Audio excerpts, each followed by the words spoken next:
На фолијата со која биле замотани 350.000 евра и задидани во зид во родната куќа во Неготино, имало траги од ДНК на сега обвинетиот апелацијски судија Ѓоко Ристов. Потврдија од обвинителството за гонење на организиран криминал и корупција на брифинг со новинарите. Од обвинителството вела дека Ристов е обвинет за противправно стекнување и прикривање имот, како и за перење пари. За подкуп немало докази, а не е утврдено и како точно најдените пари се заработени. Но во просторијата каде се најдени задиданите пари, најдени се и посредни докази кои ја покажуваат врската на судијата со парите.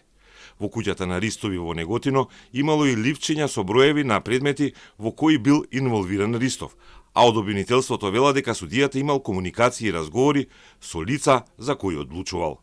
Во текот на истрагата обезбедивме непобини просто докази дека токму обвинетиот Ѓоко Ристов е оној кој ги крие парите. Кои се противправно стекнат имот. На кој начин? Како мислите, извинете? На кој начин? Го утврдивме со вештачење на биолошки траги. Не тврдиме ниту со обвинението дека обвинетиот примил подкуп. Меѓутоа можеме да тврдиме дека и во минатото имал многу практики, и имаме докази за тоа, кои упатуваат на тргување со влијание и коруптивни практики.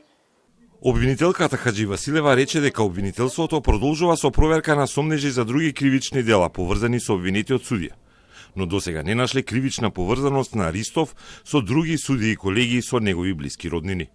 Случајот е отворен преку предметот со адвокатот и поранешен правобранител Фехми Стафа, кој се спогоди со обвинителството и потврди дека од клиентот бегалец од правдата Љупчо Пецов Ѓаволот барал и добил 50.000 евра за да му среди укинување на мерка притвор преку апелационен судија.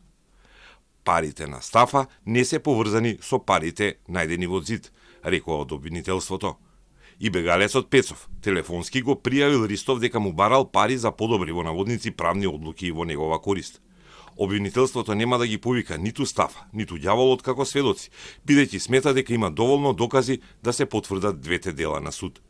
Мора да има ефикасна борба против корупцијата и мора да се охрабрат сите да пријавуваат, за да стигне пораката и до оние на позиции кои бараат и земаат мито, рече обвинителката Хаџи Василева.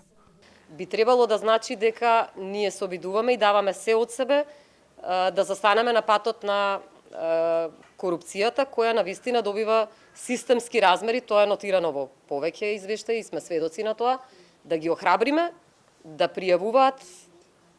го пријавуваат овој тип на криминалитет, кој е тежок за обезбедување докази, меѓутоа мислам дека мораме сите малку да придонесеме кон оваа битка, ако сакаме да живееме и во подобро општество.